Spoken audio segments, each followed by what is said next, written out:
Buenas tardes. Por favor, yo sé que el salón tiene la capacidad que tiene. Tengo que deciros que casi nunca lo llenamos. Es un orgullo tener el salón lleno hoy. Y quizás si fuéramos capaces de decirles a los de seguridad que dejaran pasar a algunos pocos más, aunque se sienten por el pasillo. Es que me da pena realmente que no estén aquí con nosotros esta tarde. ¿Es posible que pasen 15 o 20 personas más? ¿Sí? En esta facultad todo es posible.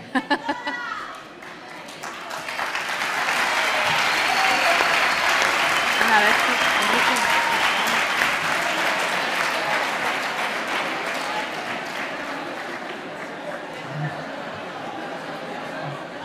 Bueno,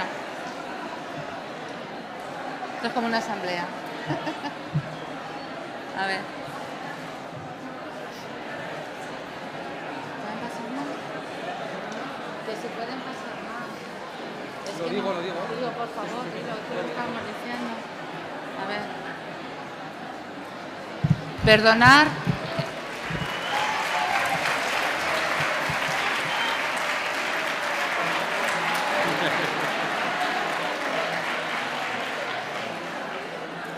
Madre mía.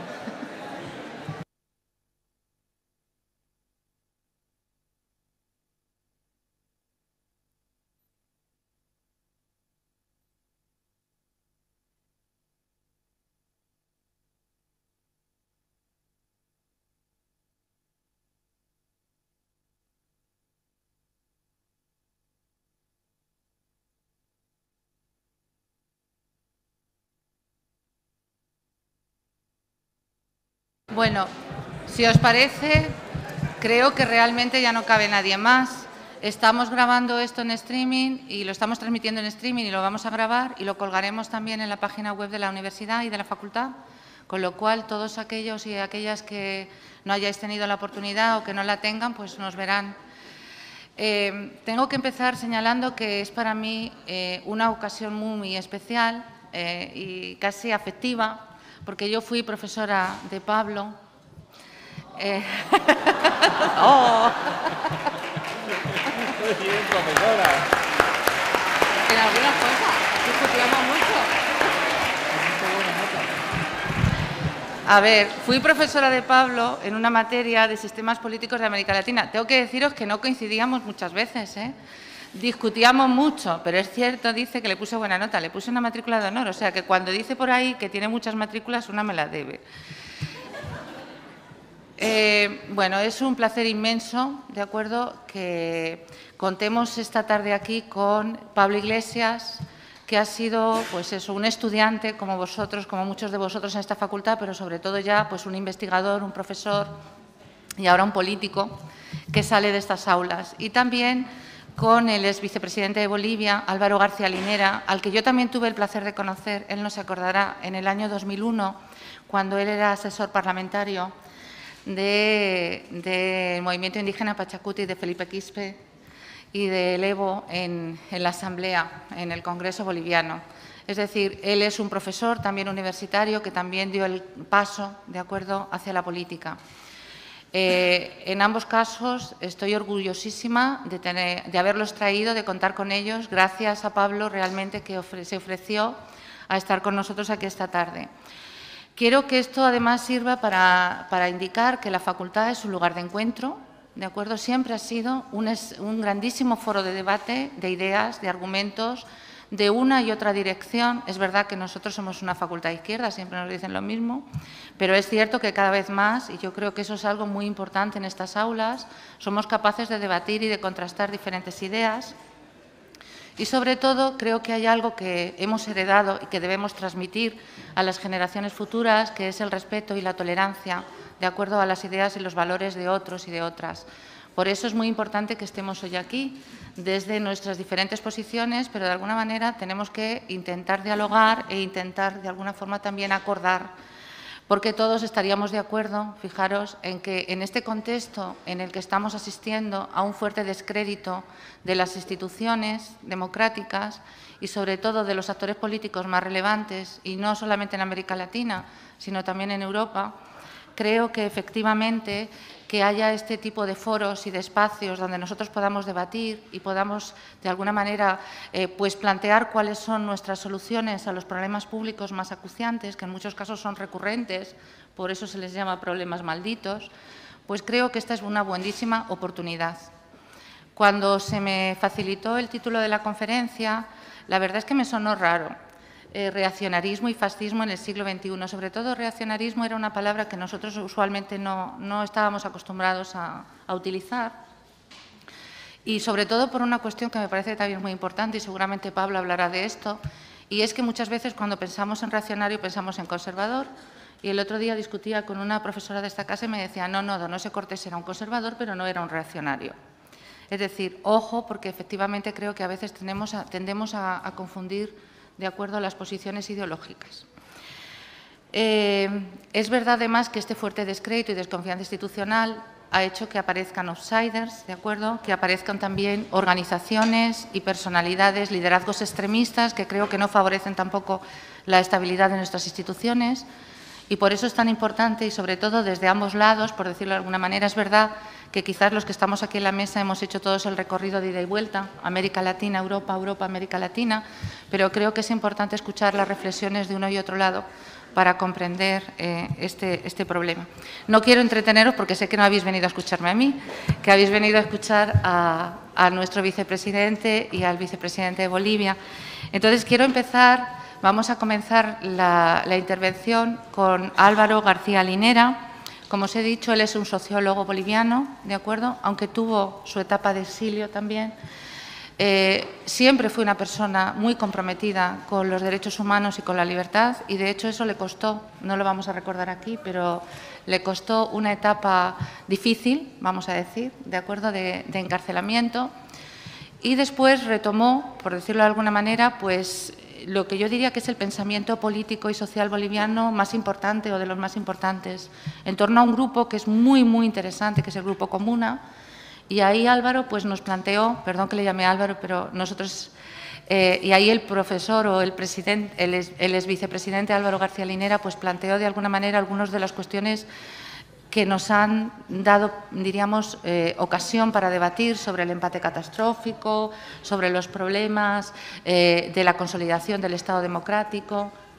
Es decir, nos planteó una serie de problemas muy importantes para comprender la construcción del Estado democrático en Bolivia. Yo le voy a dar la palabra a él y creo que, por favor, quiero que aplaudáis porque realmente es un inmenso orgullo que esté con nosotros el profesor Álvaro García Linera.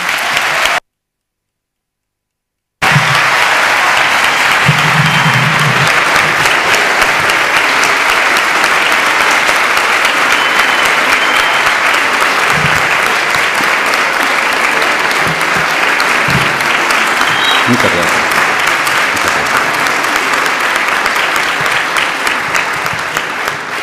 Oigan, quiero inicialmente agradecer la amabilidad que nos brindan de su tiempo, de su interés para estar en esta hermosa y extraordinaria universidad y en esta aula que me trae recuerdos.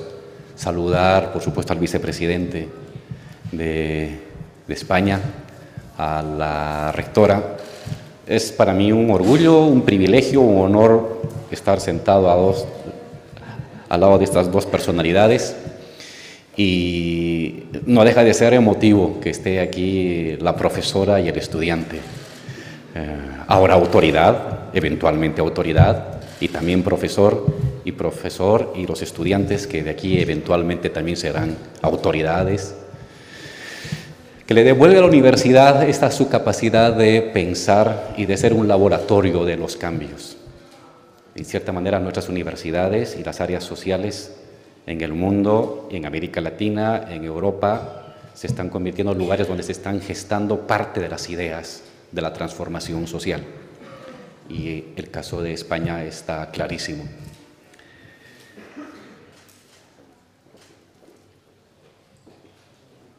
Reaccionarismo y fascismo.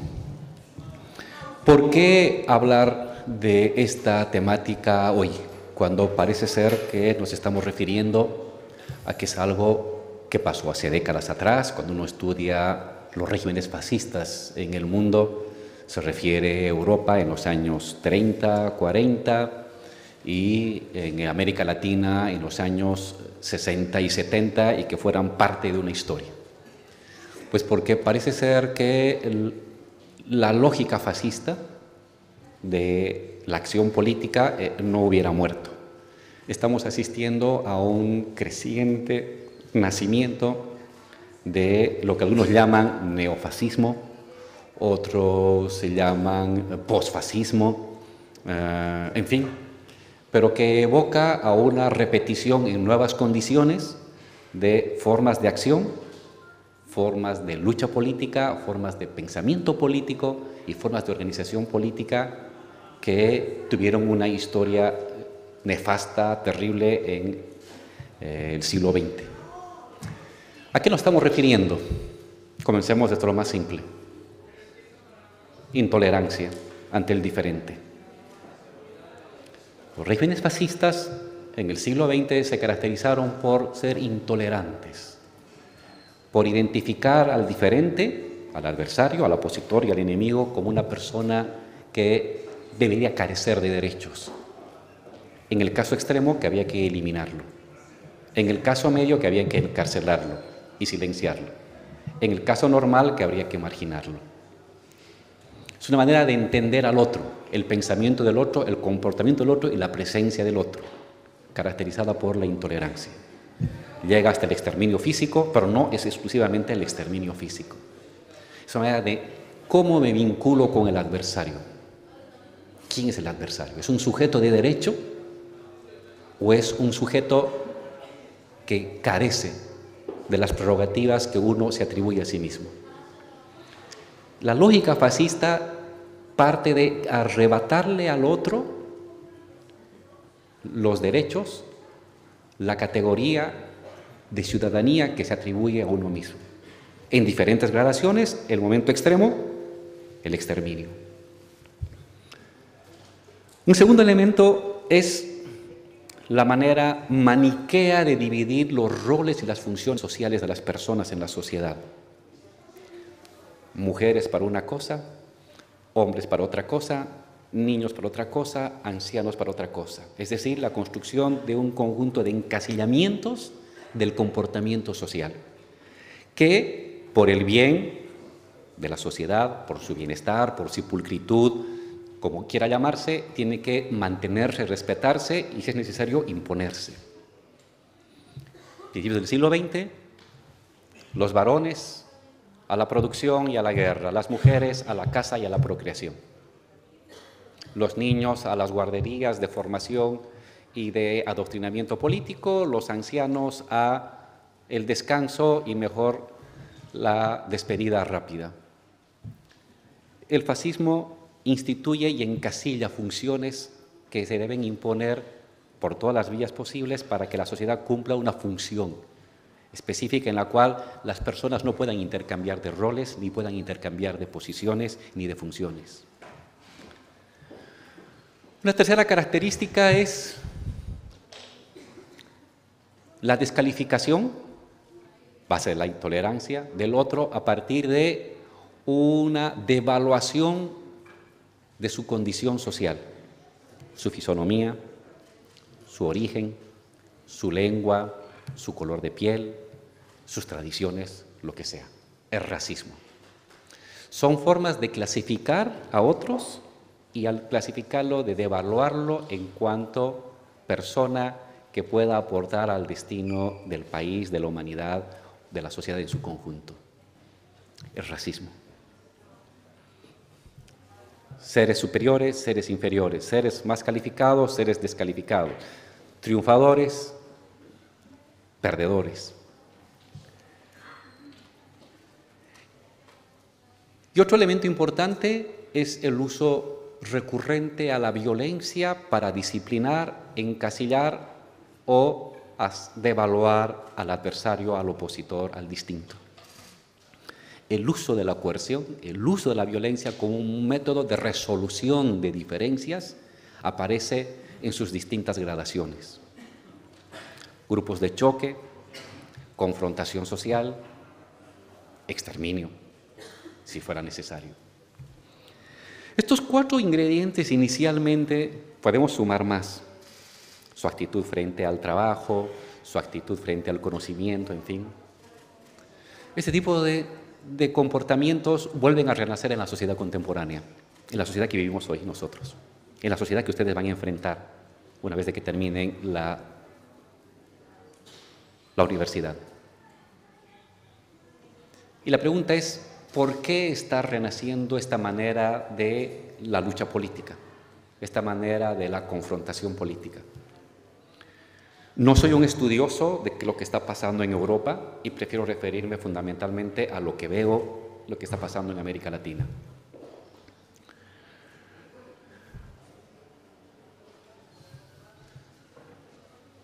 Un elemento gatillador de este tipo de comportamientos está teniendo que ver con los procesos de igualdad social. Y parece paradójico. La igualdad social, que es el gran horizonte de lucha del siglo XXI, se presenta como una forma de democratizar la sociedad. Gobiernos progresistas que denuncian los regímenes de alta concentración de la riqueza se plantean generar procesos de igualdad social que distribuyan de mejor manera la riqueza. Muy bien, y eso con distintas variantes. ¿Qué significa igualdad social? Igualdad social en el acceso a la riqueza material, recursos, bienes. Igualdad social en cuanto al reconocimiento, derechos. Igualdad social en cuanto a soberanía sobre la decisión en torno a uno, las relaciones de género. Es una demanda social. Cuando vemos sociedades que están concentrando la riqueza en pocas manos, el libro de Piketty es fabuloso para mostrarnos, pero no solamente él, el de Milanovic, el ex premio Nobel Stiglitz, que te muestran los procesos de excesiva concentración de la riqueza en pocas manos y el estancamiento del acceso a bienestar de sectores mayoritarios. Frente a eso se plantea la necesidad de distribuir la riqueza de mejor manera. Pero ¿qué sucede cuando este objetivo moral, este proyecto social, este proyecto político comienza a generar efectos importantes? Que los sectores más empobrecidos mejoran sus condiciones de vida. Que los sectores pobres o extremadamente pobres, que tienen un ingreso de 5 hasta 10 dólares por día, mejoran y suben de 15 a 20, de 20 a 25. Es una mejora social, es una movilidad social ascendente. Y en sociedades de mucha pobreza es un objetivo inevitable, es una necesidad política irrenunciable para plantearse, para transformar la sociedad. Y un gobierno progresista, un gobierno de izquierda, un gobierno socialista, un gobierno, como quieran llamarle, que piense en la justicia social, tiene que hacer eso. Pero al promover movilidad social, lo que estás promoviendo es igualdad social. Y al promover igualdad social estás promoviendo que los que antes tenían algo, ahora tengan que tener una mayor cantidad de personas que también tienen lo mismo que él. ¿Es justo? Es justo. Pero la pregunta es, ¿cómo reaccionan los que antes tenían esos privilegios? ¿Cómo reaccionan? Voy a poner el ejemplo de Bolivia. En una década se ha sacado a las personas de la extrema pobreza y la pobreza al 30% de la población boliviana. 30%. Somos una sociedad muy pobre. Y en una década sales de la extrema pobreza. Es un hecho de justicia, es un hecho económico, es un hecho moral, es un hecho político. Y entonces se incrementa el espacio de clase media de consumo o de ingreso. Y al incrementarse la clase media de consumo, más personas con servicios básicos, más personas con educación gratuita hasta el bachillerato, más personas en la universidad, que antes Eran obreros, hijos de campesinos, hijos de pequeños comerciantes, ahora son ya estudiantes de universidad, son profesionales de primera generación, y entonces el bloque intermedio de clase media de ingresos se ensancha, como tiene que ser una sociedad moderna. Siempre nos colocan como un triángulo y nos convertimos en un rombo. Unas élites más o menos enriquecidas, pocos pobres y cada vez menos pobres, y una clase media de ingresos más ampliada. Pero ¿qué pasa con los que antes eran clase media? Ven que el espacio y los privilegios y los recursos que antes eran exclusivamente para ellos, ahora tienen que compartirse o ampliarse a otros sectores. En Bolivia logramos sacar al 30% de la población de la extrema pobreza. ¿A quiénes? Básicamente indígenas, hijos de campesinos, hijos de obreros. Y eso da lugar a una movilidad social ascendente y la formación de una nueva clase media. Debería darse una articulación y una porosidad entre clases medias tradicionales y clases medias ascendentes. Pero ¿qué sucede cuando las clases medias tradicionales se encostran, se encierran? Y más aún en sociedades postcoloniales como las nuestras, en América Latina, en África, seguramente en partes de Asia, cuando la etnicidad, la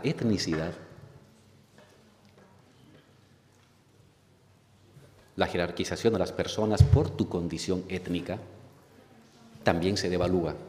En sociedades postcoloniales, la condición de clase de las personas tiene el componente étnico como una variable más. Tus recursos económicos, tu propiedad, tus ingresos, tus titulaciones y tu etnicidad. Y es un bien intercambiable. La etnicidad legítima, blanca, tiende a ser un bien que se intercambia por favores económicos, relaciones, vínculos y posibilidades de ascenso social, de empleo, de contratación. Y la etnicidad indígena se convierte en una etnicidad negativa, que te devalúa en el intercambio de bienes a la hora de buscar trabajo, a la hora de buscar un empleo, de acceder a un puesto. Los procesos progresistas lo que hacen es afectar también este segundo elemento. No solamente aumentan la cantidad de personas que ingresan a la clase media, sino que a la vez devalúan el elemento de la etnicidad, de la identidad étnica, como un elemento de valor, porque promueven la igualdad, es decir, tienen la opción de entrar a la universidad. Las personas, no me importa tu apellido, no me importa tu vestimenta, no me importa tu idioma, tienes derecho a la universidad. Entonces mi bien étnico, heredado de los antepasados, se devalúa. La etnicidad tiende a devaluarse. Y eso es lo que está pasando en varios países de América Latina. Los procesos de movilidad social están generando un proceso de reacción de sectores medios frente a la igualdad. Los procesos de construcción de igualdad, no sé en Europa, hay que estudiar cómo se ha dado y se está dando ahora, pero en el caso de América Latina generan procesos de resistencia y de reacción. Tienen un costo social. Antes, para un puesto laboral, competían 20 jóvenes graduados de la facultad. Ahora para el mismo puesto, tienen que competir 60 jóvenes para el mismo puesto. Y quizás los otros con las mismas oportunidades. O más oportunidades si es que los procesos de devaluación de la etnicidad como capital son efectivos. Es decir, se revalora lo indígena en detrimento de una identidad más mestiza blanca. Bolivia es una sociedad mayoritariamente indígena, como es Guatemala, en parte Perú y en parte México, pero también está presente en el resto del continente. Y este es un elemento importante a la hora de entender cierto tipo de comportamientos sociales. Entonces, ¿a dónde quiero llegar? Los procesos de igualdad social tienen costos sociales. Y esos costos sociales pueden, no necesariamente, generar reacciones sociales.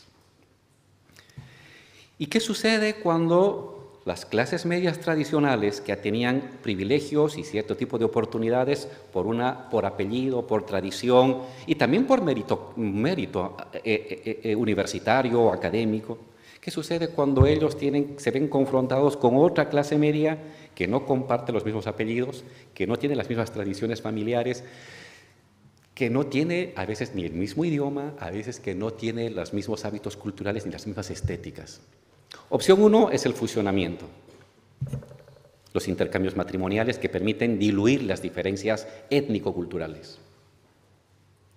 Pero ¿qué sucede cuando estas clases medias no aceptan el entrelazamiento, sino que prefieren encostrarse? ¿Qué sucede cuando estas clases medias ven la igualdad como un agravio? Y esta palabra es clave, el agravio. La igualdad también genera agravios. Curioso. No significa que retrocedamos frente a ellos. Haz tu trabajo, impulsa la igualdad, pero date cuenta que la igualdad va a generar agravio y ve la manera de diluir, de encauzar que ese supuesto agravio por la igualdad se convierta en una actitud de rechazo. En el caso latinoamericano y en el caso boliviano en específico, lo que hemos asistido es a una clase media tradicional agraviada por los procesos de igualdad indígena. Y en vez de buscar la forma de ascenso social por otras vías ya no fundadas en el apellido, el color de piel, la vestimenta, lo que han hecho es encostrarse, atrincherarse, porque se ha sentido agraviada moralmente frente a este proceso. Y eso da lugar entonces a los comportamientos que hemos visto. La intolerancia racista, indios igualados. ¿Qué hacen estos indios igualados en el colegio donde llevo a mi hija? ¿Qué hacen estos indios igualados en la universidad donde mando a mi hijo mayor, o en los shoppings donde voy a comprar mi ropa, o en los cines donde voy a compartir mis helados o mi película preferida? O en los barrios donde antes nos conocíamos y todos éramos gente bien, decente. Y ahora ya no somos todos los decentes que estamos ahí. La descalificación por el color de piel, por el apellido, el racismo y la intolerancia. Cuando se da el golpe de Estado en Bolivia, un general va a colocar la banda presidencial a la señora y lo primero que entra a la casa de gobierno es una Biblia y se quema la huifala. Son símbolos muy fuertes. ¿Qué está significando esto? Se está llevando la Biblia para significar la huida, el rechazo a los salvajes, de los cuales se piensa, como en el siglo XV, XVI, que no necesariamente tienen alma. Los idólatras. Y se quema la huifala porque se está quemando al objeto de la igualdad. La huifala es la bandera en la que se identifican los movimientos indígenas, los pueblos indígenas, y lo que hacen es quemarla. Están quemando, están intentando exorcizar con la bandera y la quema con la Biblia de una bandera, están intentando exorcizar este proceso de igualación social en cumplimiento de estos 4 elementos que habíamos dicho: intolerancia, patriarcalismo, racismo y violencia. Entonces,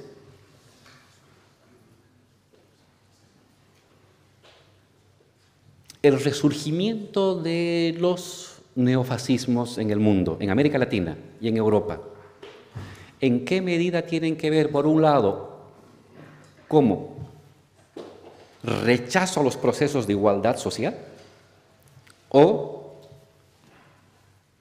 rechazos canalizados de una cierta manera a la desigualdad también? Porque parece ser que en otros países se está dando un rechazo y una activación de comportamientos políticos y morales en relación a que se está estancando la condición social. Y en vez de que esa demanda por mejorar la condición social sea canalizada por la vía progresista de mayor igualdad, se canaliza por la vía de conservadora. Ahora ya no es el rechazo al indígena que vive al lado, es el rechazo al migrante, es el rechazo al extranjero. Siempre va a haber un sujeto culpable de tu condición social. En un caso, los indios y los pobres, que ahora ya no son pobres y quieren ser igual que nosotros. En otro caso, por los migrantes, por los extranjeros, que nos quitan empleos, que nos quitan espacios laborales, que nos invaden con sus costumbres.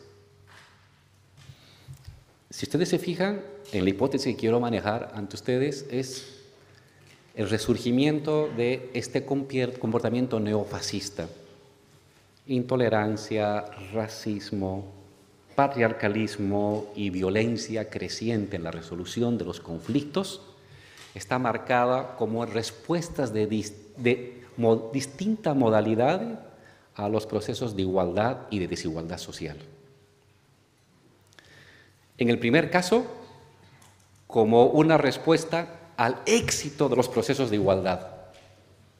En el siguiente caso, como una respuesta a las fallas de los procesos de igualdad.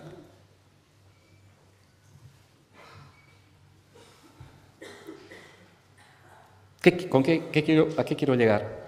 Que los procesos de fascistización de la lucha política no es solamente un problema latinoamericano, es un problema que va a tender a darse a nivel mundial.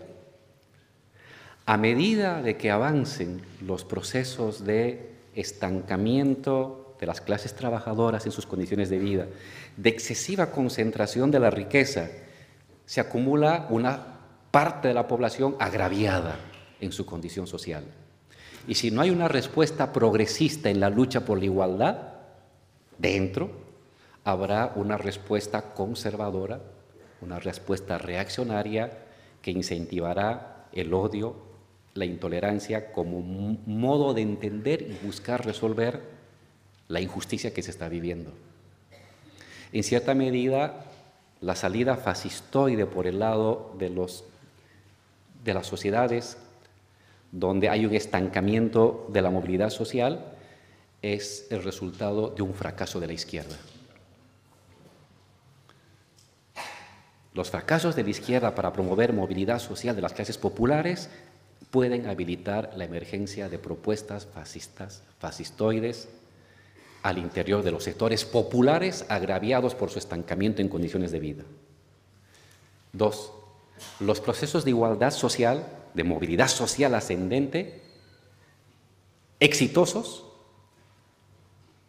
también pueden promover, si no hay políticas de fusionamiento social de clases medias emergentes y clases medias tradicionales, pueden dar lugar a procesos también igualmente de renacimiento de formas fascistoides, neofascistas del comportamiento político. Pero justamente lo que sabemos es que la sociedad contemporánea está atravesada por los problemas de desigualdad. El gran debate en el mundo entero, desde los economistas hasta los sociólogos y los políticos, es cómo hacemos para resolver los temas de la desigualdad. Es la gran agenda del siglo XXI. Pues esto va acompañado paralelamente a la emergencia con distintos grados, distintos formatos de estos proyectos neofascistas. Ojo, el neofascismo no toma la forma de los años 30 y 40, no toma la forma. Es un neofascismo modificado, es un neofascismo que tiene la capacidad de utilizar instituciones representativas en lo posible o apelar cuando ya no hay remedio a estados de excepción y de uso de la violencia estatal, caso de Bolivia. Tiene la capacidad de promover movilización social y acción colectiva, como anteriormente lo hacía la izquierda. La movilización colectiva no es un patrimonio de las izquierdas ni los programas progresistas, también comienza a convertirse en una posibilidad de acción de los sectores neofascistas.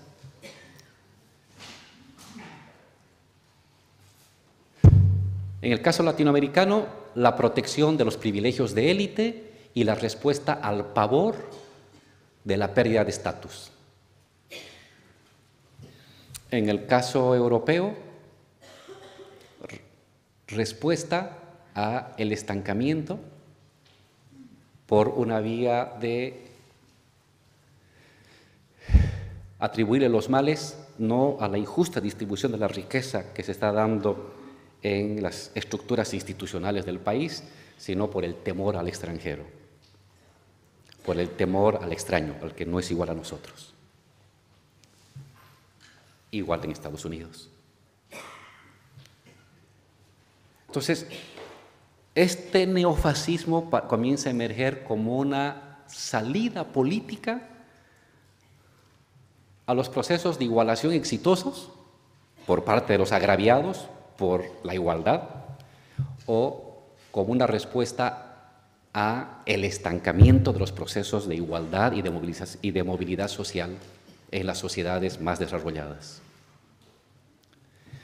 Y entonces parece ser que la política contemporánea de las siguientes décadas va a estar marcada por esto, por formas modificadas, mutadas de algún tipo de neofascismo que en el fondo son maneras de entender la construcción de la igualdad, una rechazándola, otra promoviéndola, pero por el lado de la promoción de mayores desigualdades.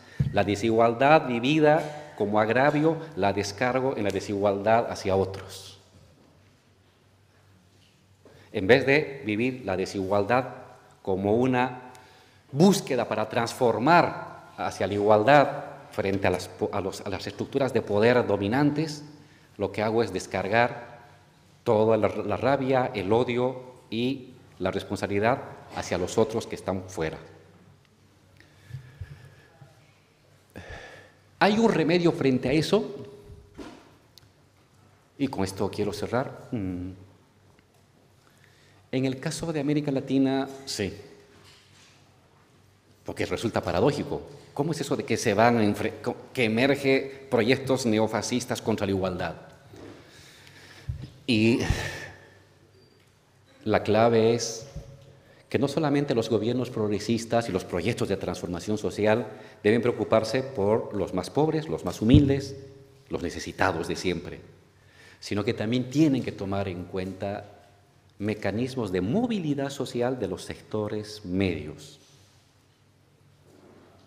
No basta con promover la igualdad de los sectores populares hacia arriba, sino que también hay que promover mecanismos de movilidad social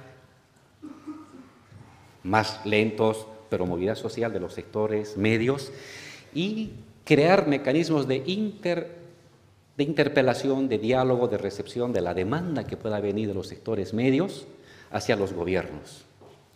Es más difícil porque no son organizados, no son sindicatos, no son comunidades campesinas, no son comunidades urbanas, son ciudadanos, ya objeto de un proceso de individuación largo de 1 o 2 generaciones. Y los mecanismos de diálogo y de intermediación con ellos, ¿con quién? ¿Cómo negocio con pequeños empresarios, profesionales que ya desempeñan individualmente su actividad por cuenta propia? ¿Cómo se negocia? No tienen sindicato, no tienen gremio. ¿Cómo dialogo con ellos? Pues es una necesidad para los gobiernos progresistas crear mecanismos de diálogo y de articulación de esta demanda que pueda venir de los sectores de clase media más tradicional. Y en las sociedades en Norteamérica y europea, mi hipótesis es que hay un resurgimiento del neofascismo a medida de que los proyectos de izquierda, los proyectos progresistas abandonan su razón de ser, de preocuparse por los pobres, por los humildes, por los trabajadores, para preocuparse más por las élites. Y entonces, cuando eso sucede, alguien se interpela a los pobres, alguien se interpela a los trabajadores. ¿Quién interpeló a los trabajadores de las fábricas de las zonas industriales norteamericanas? No fue Clinton, estaba preocupada con los temas de la globalización, los mercados financieros. Trump, el más rico, tuvo la habilidad de interpelar a los trabajadores a las zonas donde se iban cerrando las fábricas porque se las llevaba, porque es más barato llevar una fábrica a México o a Brasil o a Singapur o a China. Y entonces Trump gana en las zonas obreras tradicionales norteamericanas. ¿No estará pasando algo parecido en algunos países de Europa? Que el fracaso de un proyecto progresista que interpele hacia las clases subalternas de las sociedades europeas es el punto de partida para la emergencia de proyectos conservadores y neofascistas que sí interpelan a las clases empobrecidas para proponerles una salida ilusoria de su condición social, apelando al extranjero, al que está fuera del país, al que quiere invadir el país, y no a la injusta manera de organizar la distribución de la riqueza internamente. Entonces, este va a ser un fenómeno, va a ser un problema que vamos a enfrentar permanentemente. Es un fenómeno creciente que puede usar las elecciones o puede usar la violencia para buscar imponer sus criterios. La única vacuna contra ello es mayor movilización social, mayor movilidad social interna y capacidad de los partidos, las organizaciones sociales, del mundo intelectual, del mundo social, del mundo académico, de promover el debate para impedir estas salidas ilusorias. La salida ilusoria a la igualdad no es más desigualdad. La salida ilusoria al estancamiento de las clases medias tradicionales no es que los pobres mejoren su condición de vida, es que también las clases medias mejoren otro tanto su condición de vida. La salida de los trabajadores que están perdiendo sus empleos no es colocando murallas para que no vengan los migrantes o castigando o devaluando el valor de la fuerza de trabajo del migrante. En el fondo, los racismos son una forma de devaluar el valor de la fuerza de trabajo de las personas, sino promoviendo una mejor distribución de la riqueza que se genera por todos en la propia sociedad en movimiento.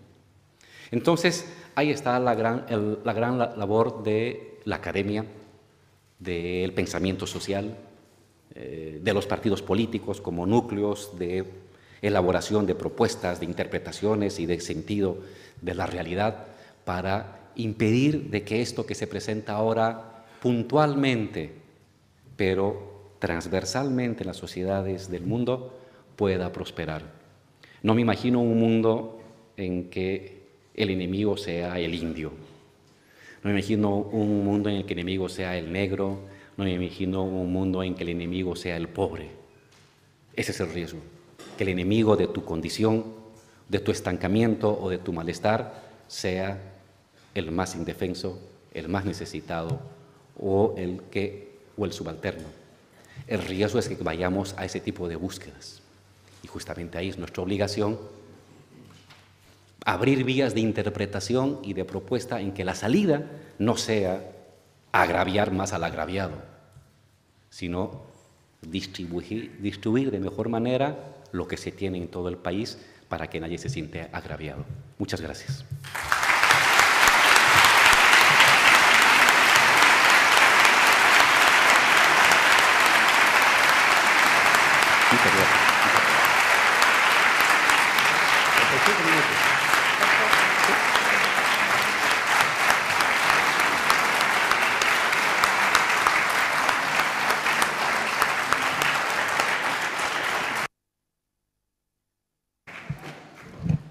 Muchísimas gracias. Decía el profesor García Linera, porque hoy nos ha dado una clase, que efectivamente para resolver los problemas de desigualdad y los problemas, diríamos, de inestabilidad que han podido generar la llegada de determinados fascismos o neofascismos a nuestros países, pues que necesitábamos de movilización, es decir, necesitábamos de la acción colectiva de todas y de todos. Yo recuerdo que en algunas discusiones, y quizás en una conferencia también en el Paraninfo, En algún momento yo formulé una pregunta y me pareció interesante porque creo que lo que ha venido a plantear hoy es que, por una parte, necesitamos generar condiciones para la igualdad, pero, por otra parte, tenemos que también generar instituciones que sean capaces de producir o de coproducir políticas públicas que generen esa igualdad. Que muchas veces, diríamos, un esfuerzo enorme, el esfuerzo enorme que hemos hecho para desarrollar instituciones que fueran cada vez más representativas y que dieran cada vez más voz y más identidad, o que dotaran de identidad a muchos sectores sociales, pues luego se truncaron, por decirlo de alguna manera, porque nos encontramos con instituciones que no fueron capaces de dar respuestas eficaces, no digo legítimas porque legítimas eran, pero en muchas ocasiones eficaces, ¿de acuerdo?, para mejorar las condiciones de todos, de los sectores populares que subían, ¿de acuerdo?, y de las clases medias que, lógicamente, se habían estancado y que tenían mucho miedo. Yo creo que el miedo, ¿de acuerdo?, también termina siendo un repertorio de acción colectiva para determinados sectores sociales. Esta pequeña introducción para decir que quizás este es uno de los elementos que siempre, de alguna manera, ha movido el pensamiento de nuestro siguiente ponente, el vicepresidente segundo del Gobierno de España. Es muy emocionante decirlo, vuelvo a señalar. Ministro de Derechos Sociales y Agenda 2030. Me lo ha puntualizado, porque yo, como buena latinoamericanista, siempre digo 2030. Como digo, el profesor Pablo Iglesias, porque también es profesor de esta casa, profesor honorífico de la Universidad Complutense. Tengo aquí al rector. Muchísimas gracias, rector, por haber venido. Y, por supuesto, a mis 3 decanos favoritos, que están sentados todos a la derecha del rector. A la derecha. O a la izquierda. Bueno, lo que quiero decir es que, efectivamente, Pablo ha trabajado siempre sobre el tema de la acción colectiva, sobre, diríamos, qué repertorio de acción colectiva tiene la multitud, sobre cuál es el abanico también incluso de la desobediencia, también tienes un libro sobre eso, sobre cómo podemos disputar la democracia en tiempos de crisis, y ahí entramos en una etapa en la que hay toda una discusión sobre el funcionamiento de las instituciones representativas y los modelos de las instituciones representativas.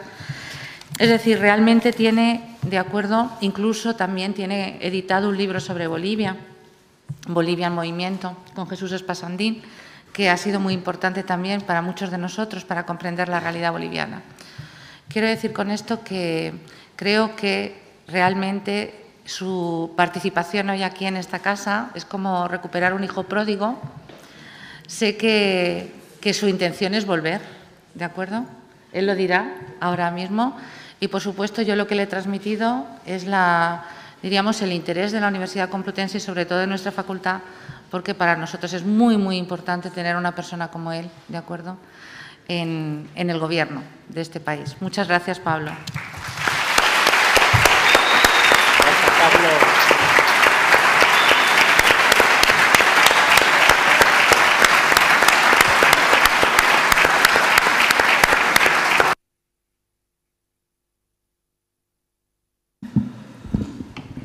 Muchísimas gracias, decana, maestra. Muchísimas gracias, rector, por la amabilidad de acompañarnos. Debo estar haciéndome mayor porque últimamente me emociono mucho y esta facultad me emociona especialmente por ver a algunos de mis profesores, algunos que después fueron compañeros, y sobre todo por veros a vosotros y a vosotras. Desde que estoy en la política activa, ni un solo día de mi vida he dejado de echar de menos las aulas de esta facultad, que es una facultad muy especial, y tengo una enorme nostalgia por volver a esa manera de debatir, de estudiar, que es relacionarte con los estudiantes, que siempre seréis lo mejor de la universidad y lo mejor de esta facultad, y por supuesto que si la decana o las autoridades me dejan, claro que volveré porque esta es mi casa y yo, antes que vicepresidente, antes que político, soy profesor. No os imagináis el enorme honor que es compartir mesa nada más y nada menos que con Álvaro García Linera. Álvaro es probablemente uno de los intelectuales más brillantes de América Latina, que además es capaz de combinar algo muy difícil de encontrar en un intelectual. Una enorme formación teórica, sustentada en lecturas y en trabajos muy importantes. Yo recuerdo cómo, pues hace 20 años ya, leíamos la condición obrera minera en Bolivia, comprendíamos los elementos de etnificación que explicaban el movimiento campesino boliviano, entendíamos a René Zavaleta y a su sociedad abigarrada, comprendíamos lo que significaba una sociedad colonial estudiando a Álvaro García Linera. Claro, poder estar hoy aquí con él es como estudiante un enorme orgullo. Pero Álvaro combina además, decía, algo que es muy difícil de encontrar en un intelectual, que es una vastísima experiencia política. Experiencia política como activista y como revolucionario, y experiencia política como gestor de Estado, como gobernante. Eso es muy difícil, encontrar todas esas características en una misma persona, y eso hace de Álvaro García Linera una figura imprescindible, no solamente para entender su país, sino para entender América Latina y para entender buena parte de los debates teóricos que tienen que ver tanto con la acción colectiva como con el poder político cuando se expresa desde el Estado. Y hoy le proponía a Esther un título que era el resultado de una discusión, si queréis, que podría ser con el profesor francés que tenéis aquí, a propósito del término fascismo. El término fascismo es un concepto en disputas. Gracias.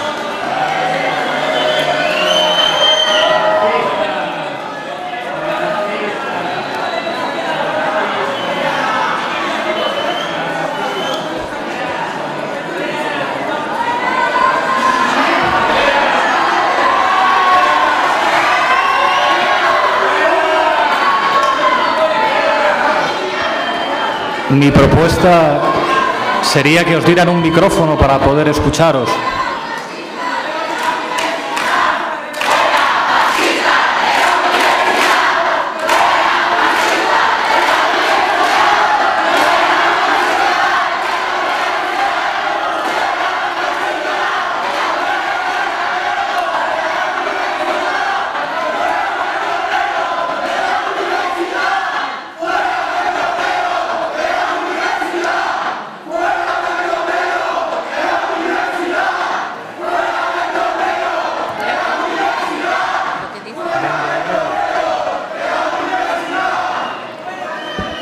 ¿Por qué no tomáis un micrófono y tomáis la palabra?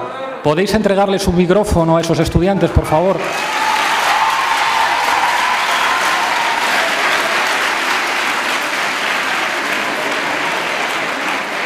Querría escuchar vuestros argumentos, no hace falta gritar. Creo que cuando uno viene a la universidad y hay estudiantes que legítimamente protestan, la obligación de quien se sienta aquí, más si tiene responsabilidades de gobierno, es escuchar, y yo quiero escucharos.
Gracias.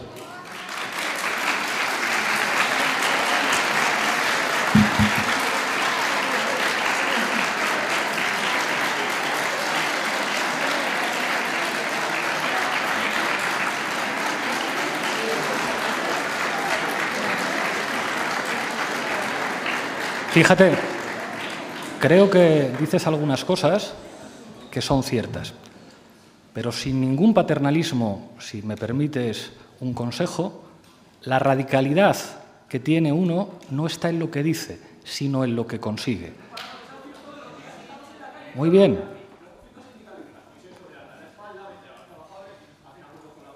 No sé cuántos desahucios habéis logrado parar, pero en este país se producen miles de desahucios.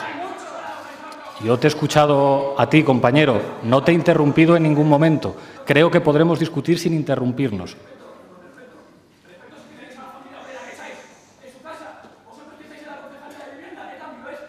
Acepto, compañero, o acepto la consideración moral que tienes de nosotros, pero estarás de acuerdo conmigo en que si no respetamos unos mínimos turnos de palabra, ni siquiera nos podemos comunicar. Acepto que nos llames traidores, vendidos al capitalismo, vendeobreros, y te estoy escuchando, pero creo que a lo mejor no te viene mal escuchar lo que un modesto reformista está diciendo.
Por favor, a ver, por favor, comencemos de nuevo, ¿de acuerdo? Le damos un fuerte aplauso a Pablo para animarlo.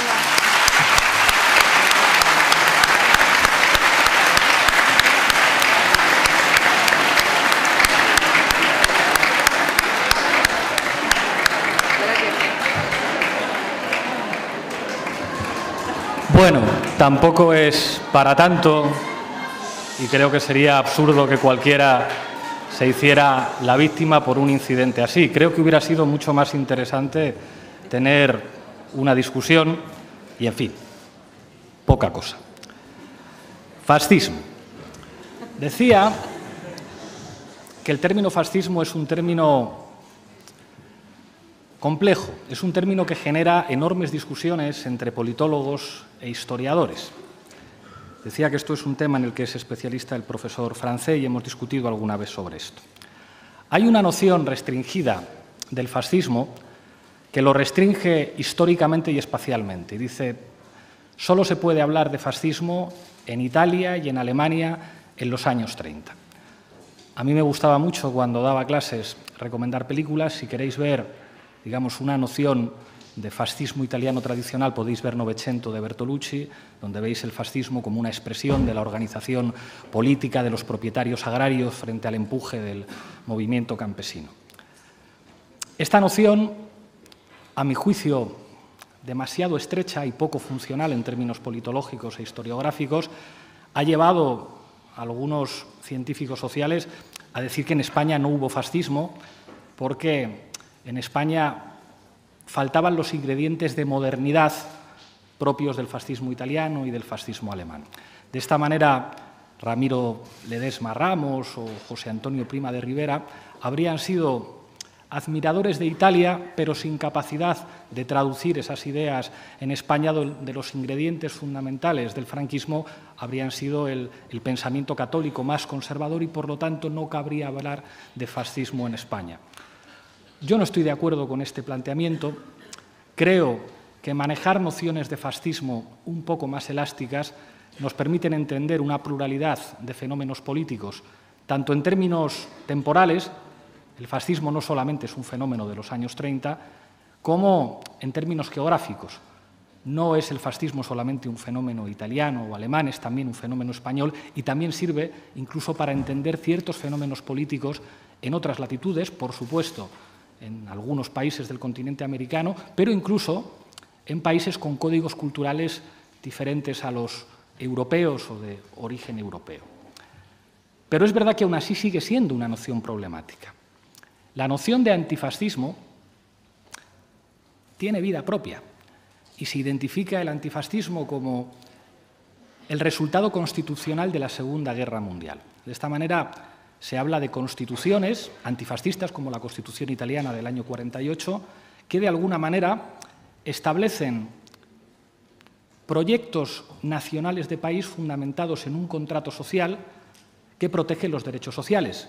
Cuando el profesor Monedero dice en Europa no se puede ser demócrata sin ser antifascista, lo que está diciendo es que las bases fundadoras del proyecto europeo tienen que ver con ese constitucionalismo de posguerra, la Ley Fundamental de Bonn, la Constitución italiana del 48, que serían determinantes en nuestro texto constitucional del 78, que en algunos aspectos no fue tan lejos, pero que bebía de esas dos fuentes, y el antifascismo se convierte, digamos, en una suerte de mínimo común denominador del nuevo contrato social, donde están los socialdemócratas, los comunistas, pero también los democristianos, digamos, las fuerzas políticas organizadas del catolicismo que entienden el catolicismo social como algo imprescindible para construir los estados del bienestar.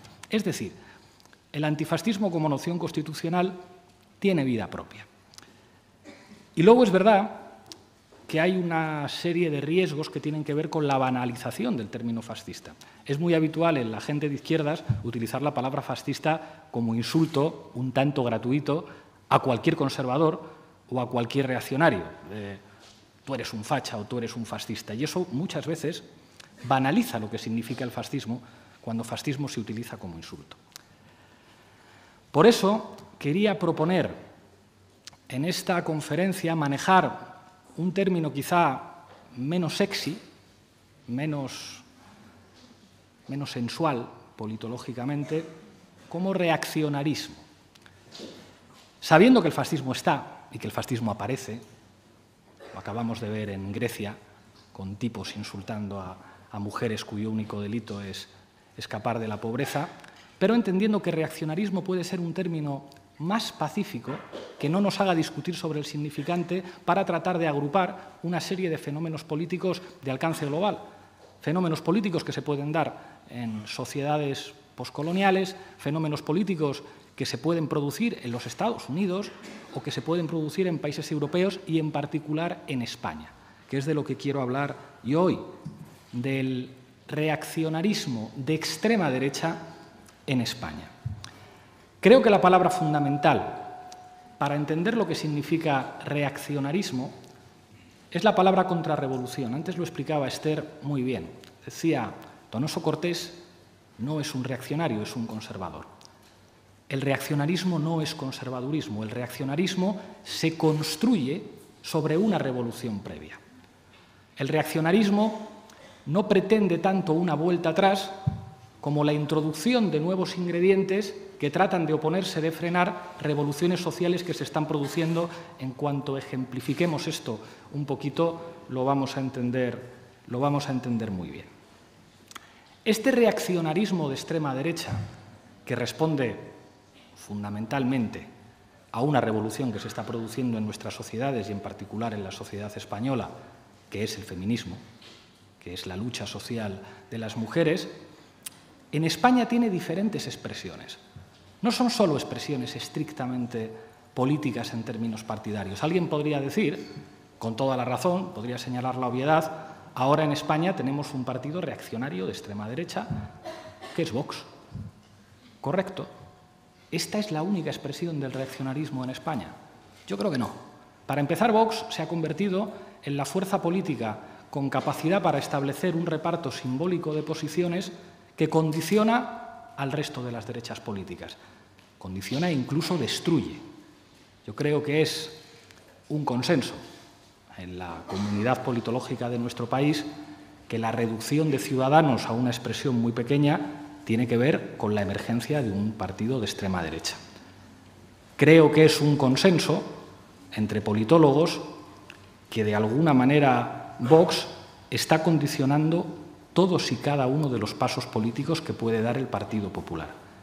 Creo que no digo ninguna barbaridad si señalo que si Vox no existiera, Cayetana Álvarez de Toledo no sería la portavoz del Partido Popular y no generaría las contradicciones en la propia derecha que se están generando. Creo que esto también es una obviedad.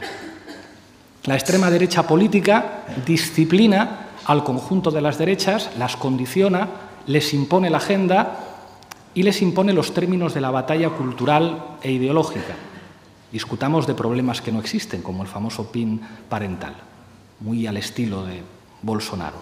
No hay apenas denuncias por parte de los padres de ninguna suerte de adoctrinamiento, pero creamos un fantasma que sirve para que la derecha dé la batalla cultural en los términos que le conviene y con los que se siente cómoda.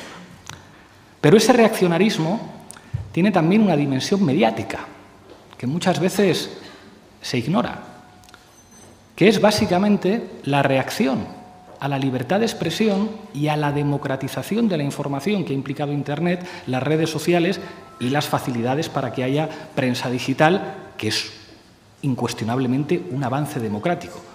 Antiguamente era muy difícil tener un periódico. A día de hoy tenemos muchísima información e incluso un grupo de estudiantes puede hacer digitalmente su propio periódico y si los contenidos funcionan, tener una proyección y un éxito que era imposible tener pues, cuando en nuestra época manejábamos los fanzines.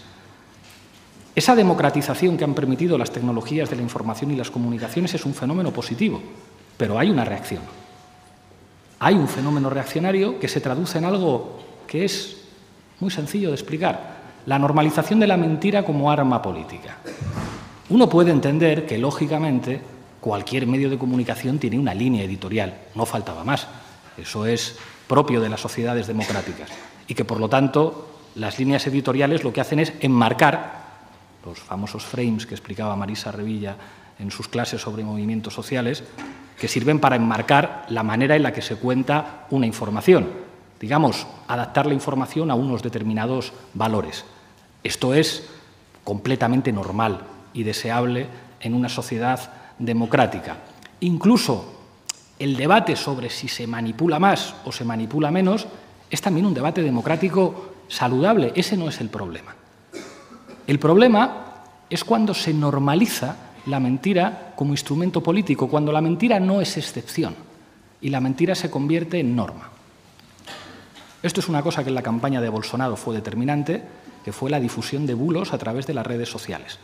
Bulos que podían ser desmentidos inmediatamente por publicaciones serias, pero que contribuyen a normalizar como arma política la difusión permanente de mentiras. Hay páginas web como OK Diario que son especialistas en esto, sin ningún pudor y sin ningún problema. Y da igual que maldita hemeroteca o maldito bulo o que todas las páginas de verificación verifiquen que hay informaciones o rumores o bulos que se extienden y que verifiquen que son falsos. Da exactamente igual, se ha normalizado que es un arma política en nuestras sociedades. Y eso es reaccionarismo de extrema derecha. Lo importante no es que lo que cuentes sea verdad. Lo importante es que tú puedas hacer daño a tu adversario político independientemente de cuestiones democráticas y de cuestiones de deontología profesional. Normalicemos la mentira. Mentir es legítimo en política para estas webs de extrema derecha. Y supongo que si sois usuarios de redes sociales os habrán llegado muchas veces mensajes, bulos repetidos, que llegan a a los grupos de WhatsApp familiares y que, de alguna manera, pretenden confirmar valores de odio, valores de rechazo a la democracia. Hay una cuarta dimensión que se ha hablado poco como fenómeno de extrema derecha en nuestro país, que es las cloacas. La cloaca que creó el Partido Popular la crea con algunos pseudopolicías, porque son tipos que humillan el trabajo de las fuerzas y cuerpos de seguridad, muchos de ellos provenientes del franquismo. Y aquí hay un elemento ideológico muy llamativo. Entienden que el Estado es suyo. Hay un elemento patrimonialista que entiende que es legítimo poder utilizar a policías para proteger al Partido Popular de sus propios casos de corrupción o para inventar noticias falsas sobre adversarios políticos para evitar que lleguen al Estado. Y se llaman a sí mismos policía patriótica, porque entienden que es un deber patriótico poner límites ilegales a la democracia. Es un deber patriótico tratar de evitar que la decisión de los ciudadanos en un proceso electoral se pueda traducir en un Estado o en un gobierno que entra en los aparatos del Estado diferentes. Y lo llegan a decir abiertamente. Abiertamente. Esto es gravísimo para una democracia, lo que implica el reaccionarismo de extrema derecha que se cree con derecho de patrimonializar el Estado. Los policías, los guardias civiles, no son de ningún partido político, no son de ninguna ideología, son servidores del Estado que, lógicamente, están obligados a servir y proteger a la ciudadanía. Que haya sectores de la extrema derecha que se atrevan a normalizar que determinadas formaciones políticas votadas por la ciudadanía no tienen derecho a estar en el Estado es una de las expresiones más llamativas de esta desvergüenza de la extrema derecha en nuestro país. Que un tipo como Villarejo no tuviera problema en lanzar un comunicado para decir que le preocupaba que nosotros estuviéramos en el Consejo de Seguridad Nacional, expresa de una manera muy explícita, no es que aparezca un inconsciente por la puerta de atrás, sino que lo dicen abiertamente, la noción que la extrema derecha tiene del Estado. Se creen que la policía es suyo, que el Estado es suyo y que a partir de ahí pueden subvertir permanentemente la legalidad para defender esa noción patrimonialista. Es relativamente sencillo identificar cuáles son las vitaminas o la gasolina política de la extrema derecha reaccionaria en España. Hay una muy evidente, es el conflicto catalán. Y la reacción frente al conflicto catalán es un tipo de nacionalismo excluyente que entiende que España no es un país diverso, que no tiene sentido construir un patriotismo constitucional que defienda los servicios públicos, la pluralidad institucional, que defienda de alguna manera los valores de lo público, sino que es básicamente una manera de entender de manera unívoca lo que significa una nación y lo que significa ser español. Ser español es lo que diga la extrema derecha. Pues mire usted, no. Algunos somos exactamente igual de españoles, amamos a nuestra patria y no nos identificamos con ese tipo de nacionalismo excluyente. Pero ojo, hay otro elemento que a mi juicio es mucho más estratégico y es mucho más peligroso y que los demócratas tenemos que combatir, que es el antifeminismo de la extrema derecha. Y lo vemos permanentemente. La que se ha armado hoy en las redes sociales, porque se haya planteado desde el Ministerio de Igualdad una consigna que evidencia lo que significa ser mujer, cuando se dice que una mujer, vista como vista, se haya tomado las cervezas que se haya tomado, tiene todo el derecho del mundo, exactamente igual que un hombre, a poder llegar a su casa por la noche sin sentir miedo, y que la extrema derecha reaccione con esa virulencia mintiendo, revela un elemento que va a ser clave para entender el futuro de nuestras sociedades democráticas. El feminismo es el principal enemigo de la extrema derecha reaccionaria. Ese reaccionarismo no puede soportar los avances sociales del feminismo y de las mujeres en nuestro país.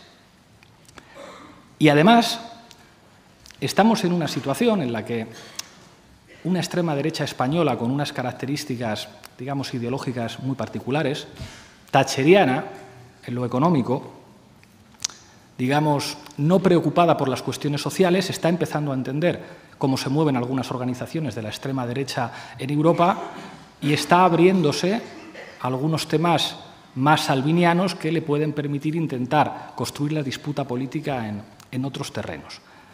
Este es un fenómeno enormemente peligroso. Me atrevería a decir que la mayor amenaza para la democracia en Europa es la extrema derecha reaccionaria. Y aquí, y en esto pues ya me tengo que quitar el gorro de profesor y ponerme el gorro de miembro del Gobierno, tiene que haber una respuesta política. Y esa respuesta política tiene que ser la apuesta por un acuerdo europeo frente a la extrema derecha y en defensa de la democracia. Comparar nuestro país con otros países europeos es muy aleccionador de la gravedad de lo que estamos viviendo en España. En Alemania, la CDU de Angela Merkel, que como os imaginaréis no es santo político de mi devoción, no ha tenido problema en entregar el gobierno de Turingia a nuestra formación política hermana en Alemania. El Unidos Podemos alemán, Die Linke, gobierna gracias a que la derecha alemana ha entendido que es preferible que gobierne una fuerza democrática antes que gobierne la extrema derecha. Esto es algo inconcebible en la derecha española. O sea, que la derecha española asuma el antifascismo histórico, que la derecha española asuma la defensa de la democracia y entienda que la extrema derecha no puede formar parte de la gobernabilidad en un país democrático.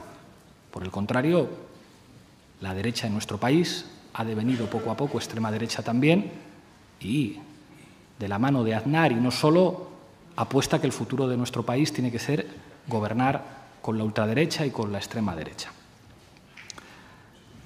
La base, y con esto voy terminando, para construir ese gran acuerdo europeo frente a la extrema derecha y en defensa de la democracia tiene que tener, a mi juicio, dos elementos fundamentales, que son la mejor vacuna frente a la extrema derecha y frente al fascismo.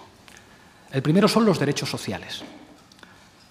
Si el proyecto de la Unión Europea resultó tan atractivo especialmente para los ciudadanos de países del sur de Europa, es porque representaba una promesa de prosperidad, de derechos civiles, sí, pero también una promesa de prosperidad, una promesa de sistemas sanitarios decentes, una promesa de salarios decentes, una promesa de expectativas de vida para tus hijos decentes, con sistemas educativos y con sistemas de protección social. En el momento en el que la Unión Europea dejó de apostar por las bases materiales constitutivas del antifascismo, que es la justicia social, entonces empezó a crecer la extrema derecha. O Europa vuelve a reivindicar la protección social y el espacio europeo como un espacio que apueste por los derechos sociales, también los de nueva generación. Cuando desde el Gobierno hablamos de hacer un ingreso mínimo vital, de lo que hablamos es de construir el cuarto pilar del estado del bienestar que tiene que ver con los servicios sociales. Esa es la primera vacuna fundamental frente al crecimiento de la extrema derecha que amenaza la democracia. Y la segunda, y esto hay que decirlo abiertamente y con toda la claridad, feminismo. Europa tiene que ser un referente del feminismo a nivel mundial. El feminismo como movimiento histórico de las mujeres es comparable en este momento, en términos de avances sociales, a lo que significó el movimiento obrero en el siglo XIX y en el siglo XX.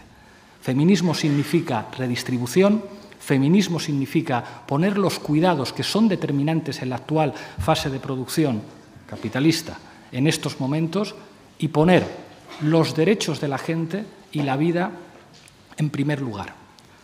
Pero no hay que perder de vista, y con esto termino, que todos los movimientos revolucionarios, que la revolución de las mujeres va a tener siempre enfrente a sus reaccionarios. Por eso cuando se plantea una ley feminista que tiene como precedente más importante la ley de 2004, y os pido que los jóvenes no os acordaréis, pero los profesores sí, los debates que generó la ley de 2004 en este país, entendáis que la importancia histórica de los avances del movimiento feminista se mide por la virulencia de sus adversarios.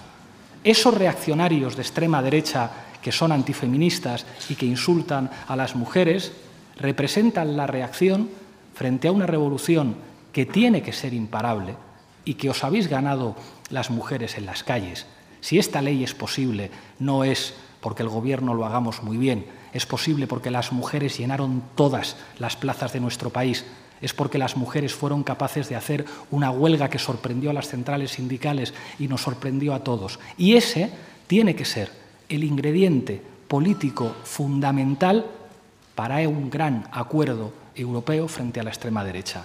¿Europa será feminista o no será?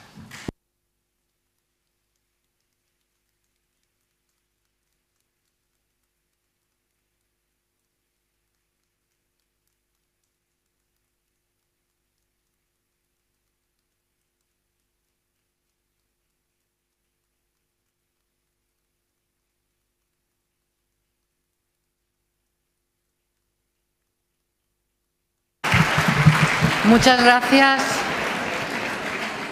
Vamos a terminar este acto de nuevo agradeciendo a nuestros dos profesores invitados por estar aquí. La política es otra cosa, pero hoy yo creo que han sido dos conferencias magistrales. Quiero decirles que están, por supuesto, siempre invitados. Esta siempre será su casa. Y a todos ustedes, pues muchas gracias por estar con nosotros. Gracias.